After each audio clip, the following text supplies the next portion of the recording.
Just days ago, millions of people watched humanoid robots punch, kick and even knock each other's heads off inside the world's first robot MMA tournament. But while everyone was watching the fight, EngineAI was quietly preparing something far more important. A massive new manufacturing facility capable of building humanoid robots at an entirely different scale. Because making one impressive robot is difficult. Building thousands of them, that's what could decide the future of the humanoid robot industry. The world's first professional humanoid robot fighting league made headlines for its spectacular action. But if you think the fights were the biggest announcement, you missed the real story. EngineAI, the company behind the T800 humanoid robot, has officially launched its new intelligent manufacturing base in Shenzhen, where the first production batch of T800 robots has already rolled off the production line. According to the company, the facility is designed to support production at the 10,000 unit scale, marking a shift from prototypes to large-scale manufacturing. And that changes the conversation completely. Until now, most humanoid robot companies have focused on showing what their robots can do. Walk, run, dance, carry boxes. But none of those demonstrations matter if you can't manufacture enough robots to meet demand. That's why this announcement is so significant. Instead of unveiling another flashy demo, EngineAI unveiled the factory that could actually put its robots into customers' hands. The new Shenzhen manufacturing base covers around 12,000 square meters and brings nearly the entire production process under one roof, from incoming material inspection and component testing through assembly, end-of-line testing, shipping, and after-sales support. One claim especially stands out. EngineAI says a new humanoid robot can roll off the production line every 15 minutes. If that production rate can be sustained, it would represent one of the most ambitious manufacturing targets announced by a humanoid robotics company. The company also says automation has improved production efficiency by about 40%, helping increase consistency while reducing manufacturing time.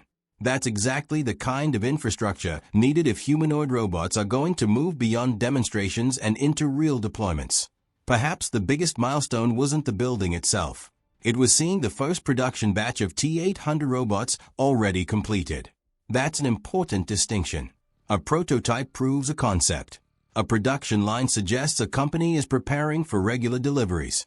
And in today's humanoid race, manufacturing capability may become just as important as AI.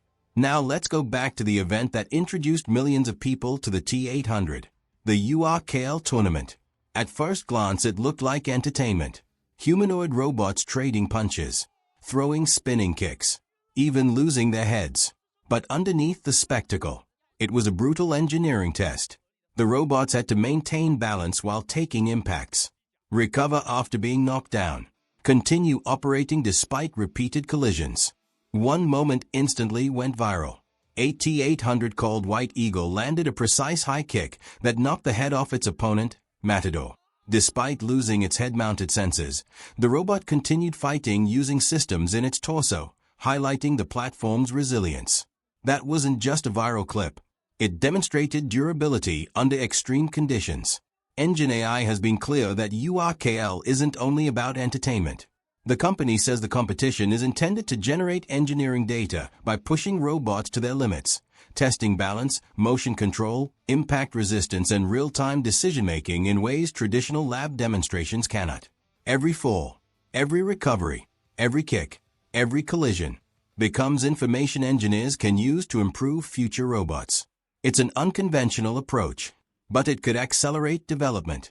This is why the factory announcement matters. The fights proved the hardware could survive. Now EngineAI is trying to prove it can build those robots at scale. And that's the stage where the competition becomes much tougher. Figure is expanding commercial deployments. Boston Dynamics is moving Atlas into customer facilities. Tesla continues developing Optimus. Chinese companies like Unitree are also increasing production capacity. EngineAI doesn't just need a capable robot. It needs to manufacture enough of them to compete. The humanoid robot race is changing.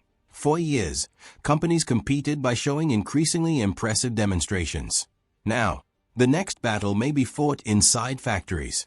Because the winners won't simply be the companies with the smartest robots. They'll be the companies that can actually build them. And judging by EngineAI's latest move, That race has just become far more interesting.